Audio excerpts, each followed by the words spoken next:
Hello, I'm Zash, and welcome to my Let's Read of Katawa Shoujo. Joining me, as always, is my co-reader Faith. Now, we are at the end of Hanako's story, and I've enjoyed it.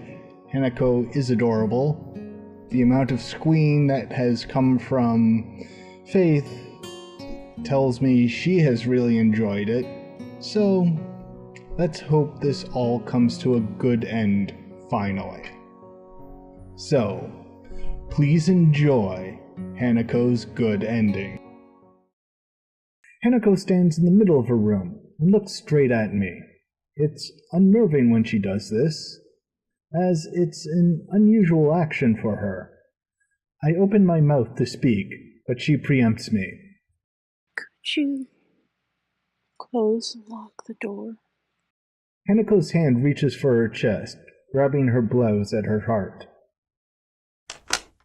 I turn and lock the door shut, then freeze.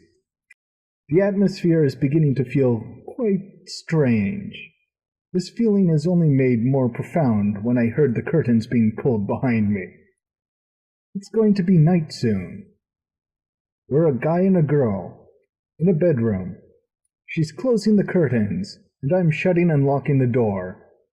She can't really have that in mind, can she? I gulp and turn around very, very slowly. Hanako is in the center of the room, but hasn't turned back to face me. You told me about your past, so I have to tell you mine. She takes a deep, shuddering breath and pauses for a number of seconds. Her hands move to her ribbon and begin to tug, all but confirming my thoughts. Hanako? Please, don't say anything. I obediently stay hushed as she slips off her ribbon and continues to unbutton her blouse, before working the clip off her bra. The process is slow. Perhaps it just feels slow because of what she's doing. I'm not sure. Frozen to the spot, all I can do is watch as Hanako, hands trembling, unclips her skirt and lets it drop to the ground. Finally, she takes her blouse in her hands and draws it off, her bra falling from her shoulders.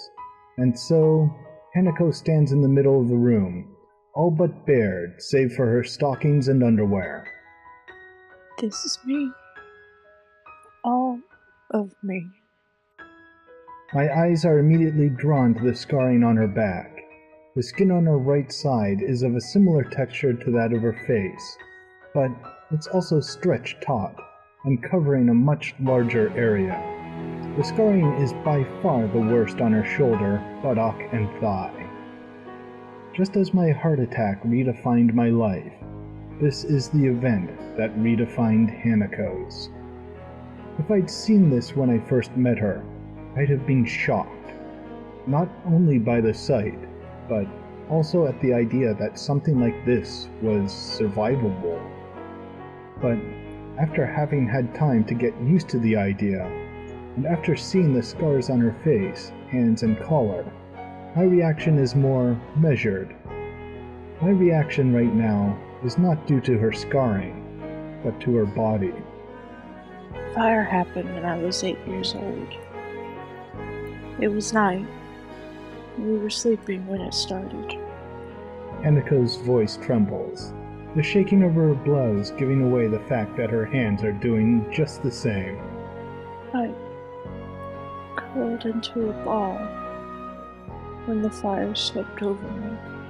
My mother tried to shield me. That's the only reason I lived. Hanako's eyes begin to moisten, her voice cracking under the combined pressure of exposing herself to me like this, and reliving those painful memories from so long ago. I want to say something, anything, to make her feel better. I can't though. I feel completely useless when faced with a situation like this. She's forcing herself to come so close, yet It's at times like this I feel most distant to her. I'm sorry for making you see this. There's no point in denying the obvious. I think what I should say now, and what Hanako wants me to say now, is the truth. What I genuinely, honestly believe. It doesn't matter. You're a wonderful person, Hanako. Your body doesn't change that. She looks at me for a long time, her breathing uneven as she tries to remain steady amidst the emotions we're both feeling.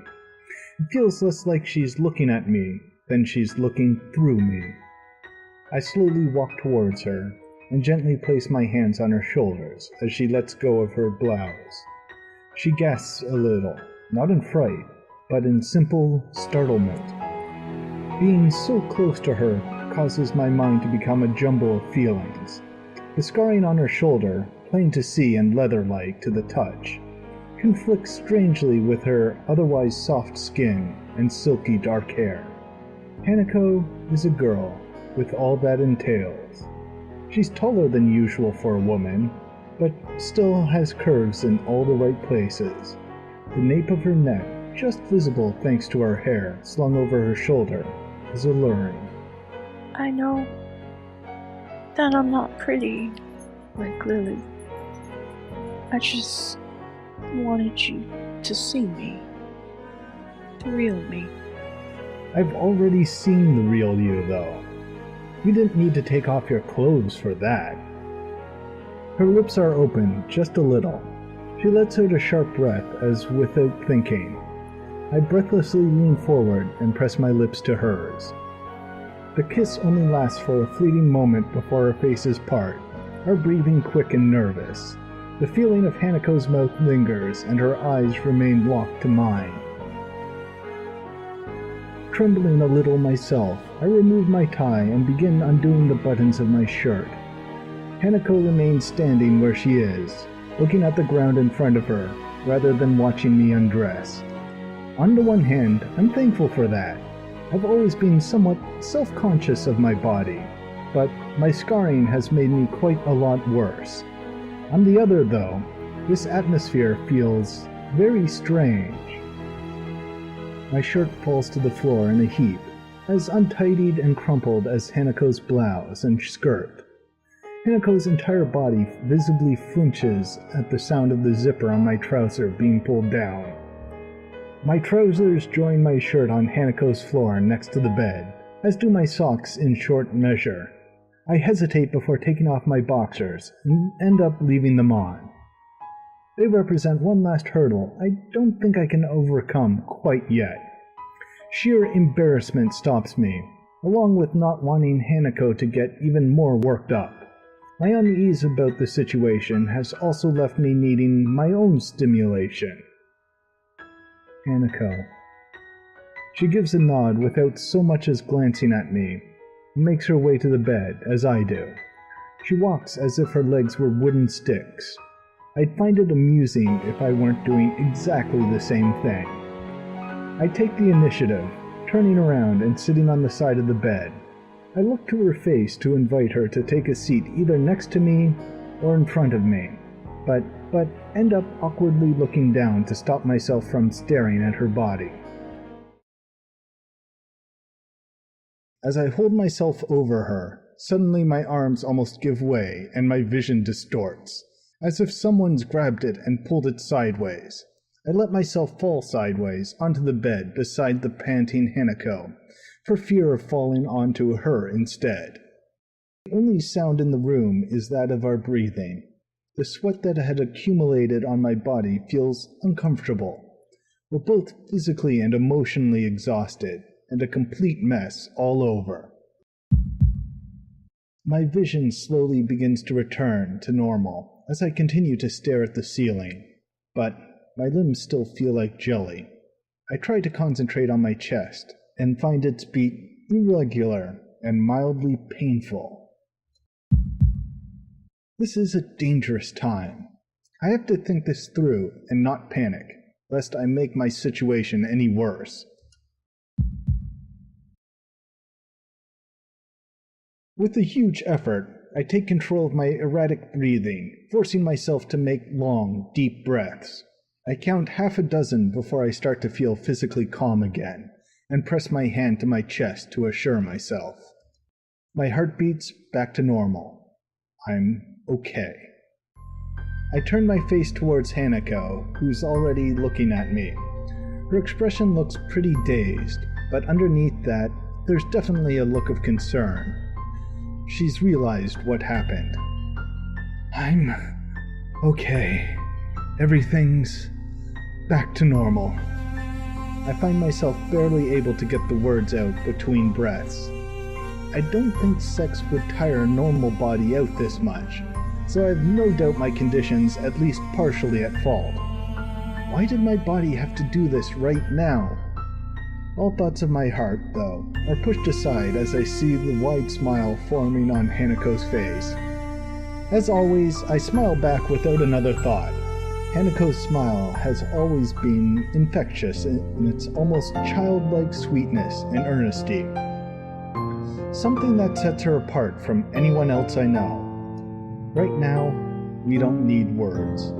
Everything we want to communicate to each other, we can share just fine without them.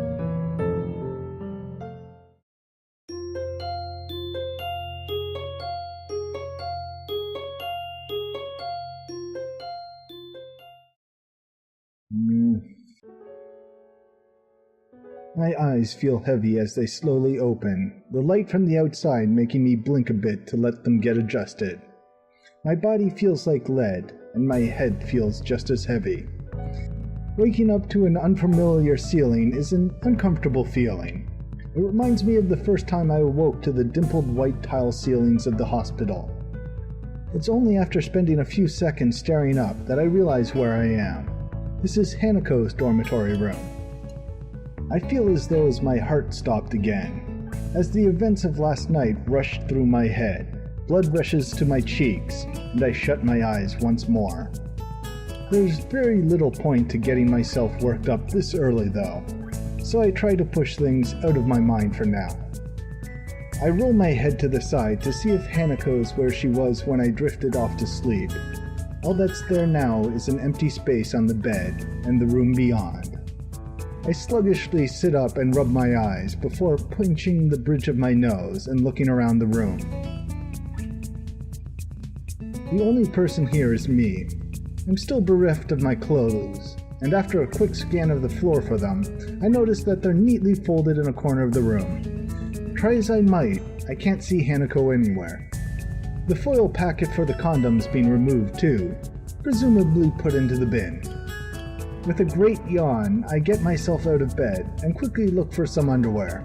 I grimace a little at the prospect of putting my boxers back on after yesterday's efforts did a job on them. But I don't have much choice. Taking advantage of the fact that I have some time without anyone around, I get myself dressed for the coming school day in short order. And then, I'm alone.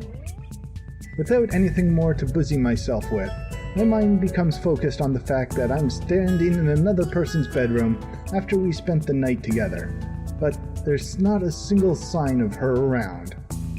My gut proves to be more helpful than my brain at working out this riddle. With a loud growl, it reminds me that she may well just be getting breakfast. I would have liked to wake up next to her, but maybe it's a good thing that I have a few moments alone.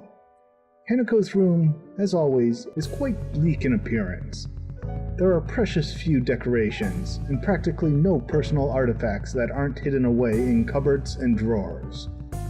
She's lived here for 3 years, but the room looks as if it's barely been occupied for a single day.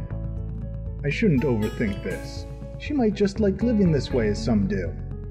Having the ability to put such low stock in physical possessions does have its advantages, but even so, it feels a little disconcerting given her past. She said she viewed herself as having had her life on hold while at the orphanage. She certainly lives as if she still does, but after what happened last night, it's pretty hard to imagine that she still thinks that way. The sound of the door handle cracks through my thoughts, and I turn to face it. Sure enough, Hanako comes through and shuts the door behind her. She has what seems to be 2 microwaved instant meals in her hands, so this is a little difficult. Good morning, Hanako. Morning. She gives a little bow before making her way to her desk, setting down both plates. I can now see them to be small satay dishes, their contents steaming, with a fork stuck inside the rice of each. I give thanks to her for bringing them in, and we each take one and get down to eating. She sits on her desk chair, while I sit on the side of the bed. I don't like talking while eating, so the silence between us isn't annoying in and of itself. It's the fact that it only exists because we don't quite know what to say to each other that's off-putting. Hanako glances towards me every so often as she eats. I only notice her doing so because I'm doing just the same thing. We're eating together as if we were a couple. We even had sex last night, a first for the both of us. Something feels wrong, though. Maybe that's why we can't say even a word to each other as we finish our plates and leave them in the sink. Maybe that's why we leave Hanako's room without holding hands or making small talk.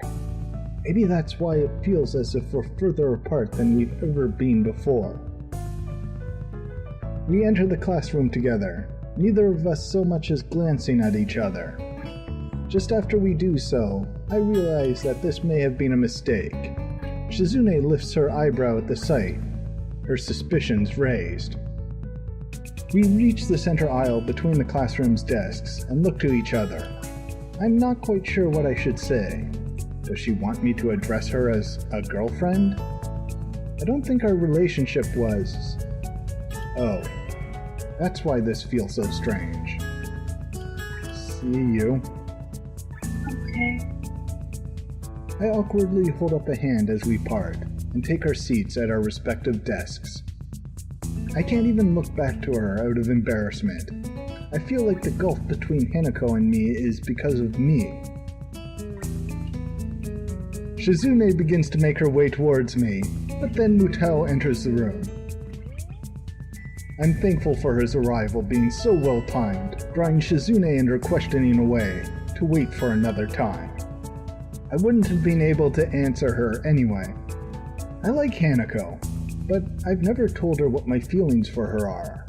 Hanako never said she saw me as anything beyond a friend either. Yet, despite that, we slept together. The bell to signal the beginning of lunch rings out. Mutao is taken a little off guard, his chemistry lecture being cut off mid-sentence, much to his chagrin. For the entirety of the class, his rambling has passed through one ear and out the other as my mind mulls over the question of Hanako. I can't get her out of my mind, and by now I've managed to wind myself up about it. I realize that she never said yes to what we did. She didn't say no either, but would she have been able to? She's extremely submissive at the best of times, and no doubt it took her a gargantuan effort to show me her scarring. I decide to try and at least make conversation with her. That would be better than the monosyllabic communication that's been the most we've managed between each other so far today.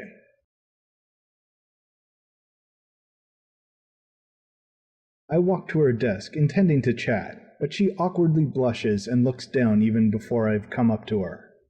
I take a breath to speak, but find myself lost for words. What in the world should I say to her? Hearing approaching footsteps, I turn to see Shizune and Misha already making their ways toward us. No doubt with the intent to start asking troublesome things. A couple of other classmates are looking at us and gossiping between themselves as they throw sidelong glances. They must also have noticed Hanako and me coming in together earlier. I open my mouth to reassure Hanako, but she preempts me. Hey. I gotta go do something. She gets out of her chair and dashes for the door. A couple of the books and pens that were on her desk are sent falling to the floor in a rush. Not many people seem to care about this event. A few look around to see what all the fuss is about, but go back to what they were previously doing soon after. I'm left despairingly looking at the door that Hanako disappeared out of. The idea of running after her passes through my mind, but I'm fairly sure that Hanako can run faster than I can. And besides, what would I say to her once I caught up anyway? Eventually, I simply crouch down and begin picking up the items that have fallen to the ground from her desk. I feel low in every way, reduced to this as students pass by me on their way out of the room. I feel a tap on my shoulder. I look up to see Shizune and Misha looking at me, curiosity about the situation written on their faces, mixed with a slightly apologetic look at the idea that they were partially responsible for what just happened.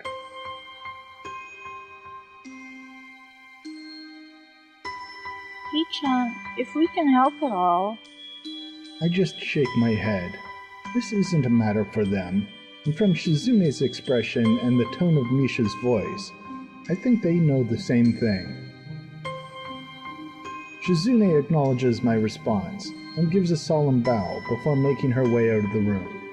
Misha soon follows her out, obediently following her role as Shizune's shadow. I pick myself up, books and pens in hand, and place them inside Hanako's desk. With the classroom now empty, I end up just leaning against her desk and thinking to myself in silence. It feels like there's a complete emotional disconnect between Hanako and me. We haven't known each other for all that long, and despite wanting to start going out with her, I really don't know that much about how Hanako views things. I've been studying as hard as I can for exams, but I still don't feel like I have any real sense of direction behind it. I tried to be a friend to Hanako, even if I couldn't tell her my feelings, and all we've done is driven each other apart. I couldn't even write a letter back to the one girl who ever loved me, Iwanako. What should I do? What should I do? What can I do? I simply don't know the answer to either of those questions. I do know that nobody else can help me with them. Just going back to the way things were would be enough to make me happy, but I know that it can never happen. Something changed between us last night. Maybe it changed beforehand, and it just came to a head then. I know that there's a wall that Hanako has between me and her. I've been hitting that wall every time I've tried to interact with her on any level. But now, I'm beginning to think that I have my own wall between us, just as much as she does. She had to practically drag my past out of me. And mine was much less traumatic than hers. I want to say it's because I haven't had long to adjust since my heart attack, but I know full well that it would just be an excuse. The one time I can recall when it really felt like she was opening up to me of her own accord, when we were playing billiards in the city, I was the one who stopped her from going further. I want to know Hanako better. I want to save our friendship, if not begin a real relationship with her. My mind begins to tick as I sit against her desk, thinking to myself in the empty classroom that we spent so much time in together. I pace around in the park, feelings of anxiety rolling over me. Every so often I reach into my pocket to take out my phone, but each and every time I hesitate and end up slipping it back in. If this were any normal situation, I wouldn't be cutting classes. Unfortunately, it isn't, and so I find myself in the town below the school at 2 in the afternoon. Ever since I met Hanako, I've been the one to initiate everything between us. The one that started conversations, went to her wherever she was, and suggested what we should do. Today, this once, I don't want to be the only one doing that. My hand dives into my pocket once more. This time I quickly navigate to the texting menu before I have a chance to change my mind again. Hanako, if you want to talk, I'll be at the park in town for a while. Fighting a last measure of doubt, I thumb in the message to Hanako and press the button to send it. And now, I wait. My part in this has been fulfilled. What needs to happen now is for Hanako to make the decision. It would be meaningless for me to drag her here. She needs to decide for herself whether she wants to meet me. The apple juice from the vending machine tastes awfully bitter as I swill it down. My grip on the can has caused it to dent slightly in the middle. I shouldn't be this tense, but it's probably inevitable. Hanako is dear to me. What happened in the last couple of days has put a lot of pressure on both of us. The idea of losing all the progress we've made in coming closer to one another, and losing our friendship as a whole, is deeply unsettling. But even then, I still don't really know how close we are. We may have had sex, but before that, all I knew us to be was friends. Maybe we are more than that, but if so, I never realized it. Maybe that's why I feel so uneasy right now. I don't understand Hanako, despite all the time we've spent together. The minutes are ticking by, and I still have no idea whether she'll show up. Hisao? I pause for a moment, almost not believing that I'm hearing the voice I'm hearing. I drop the can and stand up with a start. Hanako? We look at each other for a few seconds, before Hanako becomes too embarrassed to maintain eye contact and begins to nervously fiddle with the roughly cut lock of hair covering the side of her face. When I went to see Hanako in her room by myself after her breakdown, I had no idea what to say. That was fine then. All either of us had wanted was each other's presence. Now, though, I feel like I need to talk to her directly. I want to break down this wall between us, before it forces us apart for good. Hanako, what we did that night, how should I interpret that? Hanako stops playing with her hair and looks at me, her head cast slightly downwards. She looks ashamed, which is probably a good mirror of how I would look right now if I wasn't so concerned. You might eventually go away if I was someone you only needed to protect. I thought that if I let you do that, you might see me as someone like that. My first reaction is disbelief, but I did do it with her, after all. I had plenty of opportunities where I could have stopped things, stepped back, and questioned what we were doing. In the end, though, I didn't. A horrible feeling rises in the pit of my stomach. She offered herself to me because of what she thought I wanted, and now it feels like I took advantage of her. She may have been willing, but only under false premises.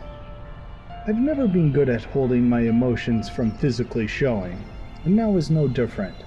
Hanako looks down once more, a strange mixture of depression, regret, and sickness written to her face.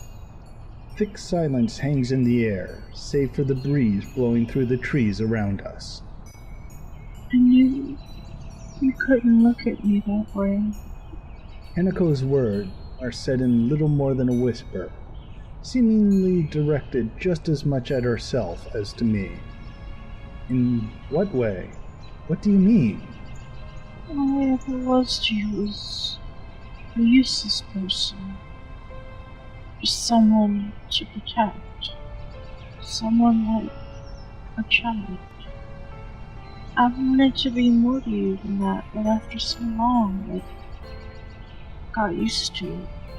The tone of her voice is unlike any I've heard her use before. She sounds disgusted, not at me, but at herself. After you came out of my room, I saw that you had started drifting away. I felt like I was going to lose you because you wanted somebody you could have that kind of relationship with. You were more quiet in school than before, and you were getting on so well with Yuko. I thought that I might lose you. She thought I was bored of her because I wanted a romantic relationship? But We're friends, right? I wouldn't just abandon you like that, even if what you're saying was true. Friendship was something I thought I could learn from. I stopped believing in others after what happened after the accident. Before the accident happened, I got on so well with people and other children. I didn't have many friends, but I didn't mind because I treasured the ones that I had. Afterwards, though, I was called names by the others and teased a lot.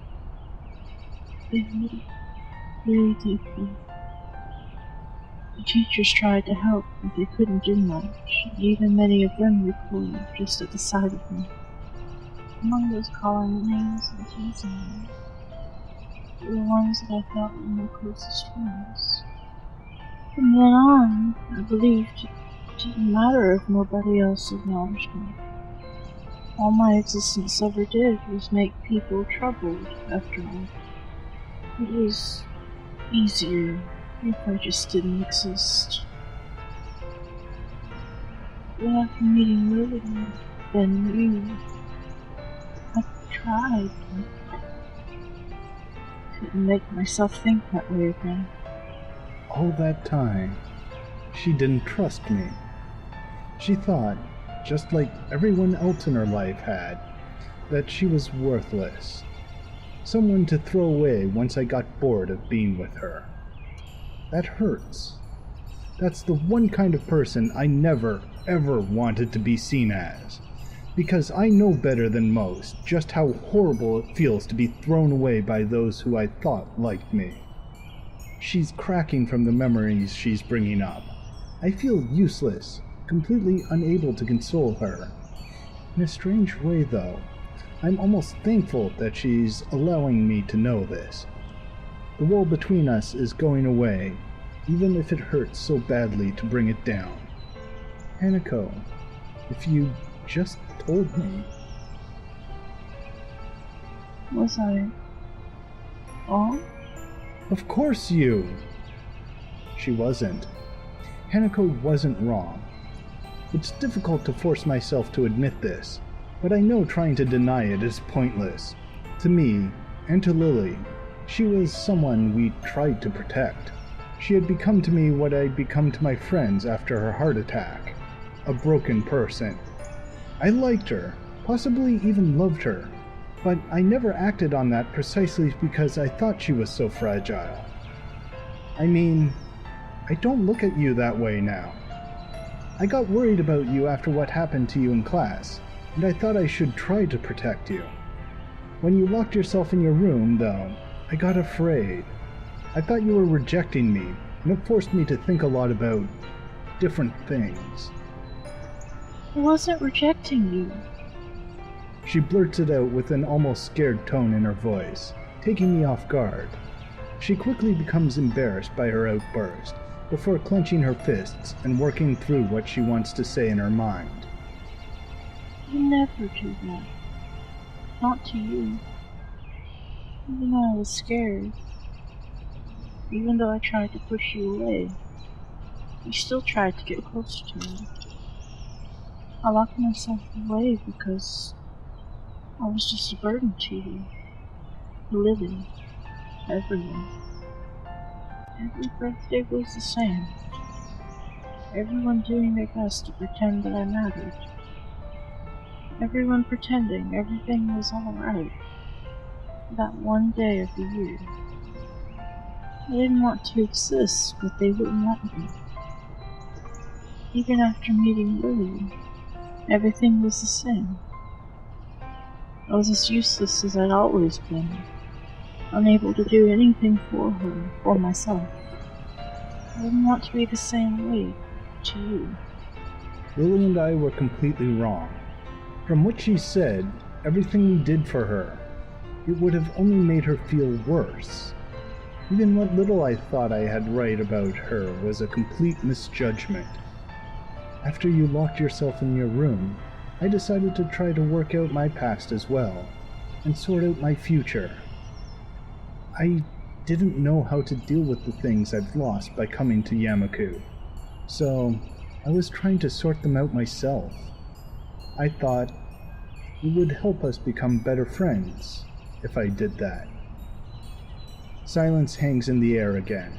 I try to keep looking at her, but I can't. I feel really low, and though I want to apologize, I don't know how I possibly could. I hear her take a deep breath, and only look back to her after hearing her drop to the ground. The sound of her crying breaks my heart. I know I'm responsible for this, and I know that I can't do anything to help her. If Hanako feels ashamed, then I feel all the more so. I rush to her as tears continue to roll down her cheeks, unabated, wrapping my arms around her. I don't care about how I must look anymore. I just want to be close to her right now. I'm sorry, Hisao. I've messed everything up. It's fine. Everything's fine. I'm the one who should be sorry. I was meddling around behind your back, and I never told you anything. I can feel my grip tightening on Hanako as my vision blurs. I can't be bothered trying to hold back now. I have to force my words out as a lump begins to stick in my throat. To tell you the truth, Hanako, I was scared. For the first time since my heart attack, I was really scared. Hisao? I lost so much when I came to Yamaku. I was depending on you more than I ever thought I did. Even now, I still have that hole inside me. After losing my entire life, and everyone I'd known, the thought of losing you as well. But I'm just a useless... You're my friend, Hanako. No, you're more than that. I love you, Hanako. I love you so much that the thought of losing you frightened me so much. This is bad. I'm really letting all of this out. I can't bring myself to look at her face right now. I'm sorry, Hisao. I can't help feeling so happy. For so long, that's what I've wanted to hear. The last of the floodgates breaks, the sound of her crying permeating the air as her body jerks against mine. We hold each other tightly, connected more closely than ever in our shared grief and our shared happiness. I don't know how things are going to be like after this. Right now, though, I don't care. There's no other person in this world that either of us could possibly share these memories and emotions with. Nobody. After dropping the dirtied can into the bin next to the bench, I take a seat beside Hanako. She puts away the handkerchief I gave her to clean herself up, which hasn't helped much. Then again, I doubt I'd look much more presentable. Even now, I feel emptied and a bit embarrassed after letting my emotions out in public like that. It's not a bad sensation, though. I think Hanako feels the same way, too. Have you calmed down a bit? Yes. Thank you. For a while, we just sit and take our time before talking again to one another. We both need a little time to collect ourselves. The weather is nice at this time of year. Yeah, it is. I close my eyes for a moment, relishing the feeling of the sun's heat and the cool breeze against my face. The weather really is nice today. Really, really nice. You know, I don't really want to go back to classes right now. Do you? She shakes her head as she finishes wiping her eyes with her cuff.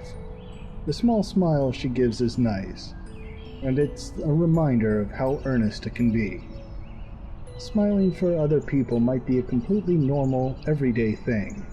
For Hanako, though, she smiles so rarely and so sincerely that each and every time she does it, I feel a sense of relief and happiness. I'm sorry for everything. It's okay. I think we both have a bit to be sorry for. I know that I'm too shy. I know you don't want me to be, but I don't think I can. You can change, Hanako. I know that because, even in the time I've known you, you've already changed. To be honest, just being able to sit here and talk to you like this means you've changed a lot since we first met. But I can't be like that for anyone else. I don't have any plans for after school either. Hanako's confidence begins to slide down again, but I think that now I can finally talk to her as an equal. I can do it because I know that we're just the same in so many ways. Just give yourself time, and I think you'll be able to achieve what you want. No, I'm sure that you'll be able to do it. I can see you've been trying, and I have faith in you. And you can depend on me if you feel like you need someone to support you, you know? But I can't ask that of you. You can, because that's exactly what I'm asking of you. I'm going through the same thing, you know? It's called love. Hanako smiles before I get off the bench and dust myself off. She does the same thing in short measure. I'm kinda hungry. Wanna grab something to eat? She nods vigorously. The way she's smiling, the way she's acting, even just the general air she gives off. I feel as if this is the first time I've seen her genuinely happy. We both make our way onto the street, walking beside each other. Hisao? Yeah? I think I don't really understand you. I don't think I understand you either. I believe that's fine, though. There's not a single hint of despair in our voices. Not understanding each other is only natural. The walls we set up between ourselves couldn't possibly be broken down in a single day. But that's fine, as long as we take it day by day and try to understand one another. I think everything will be okay. As we walk down the street, though, Hanako's eyes flick to my face and back to the street repeatedly. Is something on your mind? You look restless. She slows before stopping completely. When I turn to meet her, she takes a long, deep breath, looking at my face intensely. This expression, I saw it once before on her face.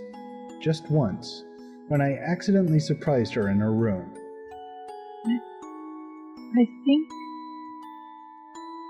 I have something I need to give you. What is it? You don't need to be evasive about it.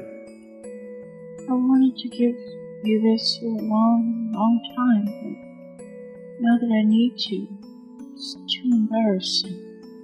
Don't worry. I'll accept it, whatever it is. She gives a sweet, bashful smile before taking my shoulder in her hand. Please accept my first gift to you, Hisao. Hanako?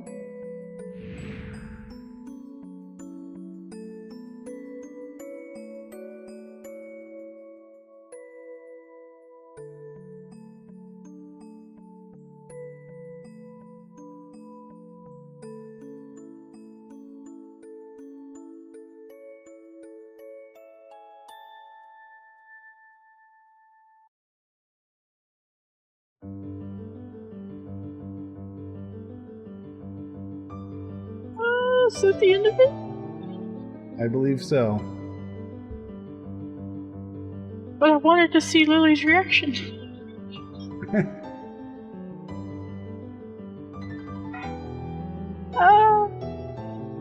My heart. That is good. Yep. I am happy.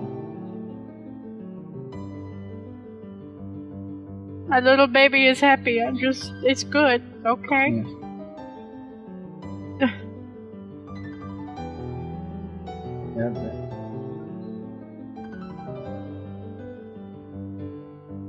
And all the Hanako concept art.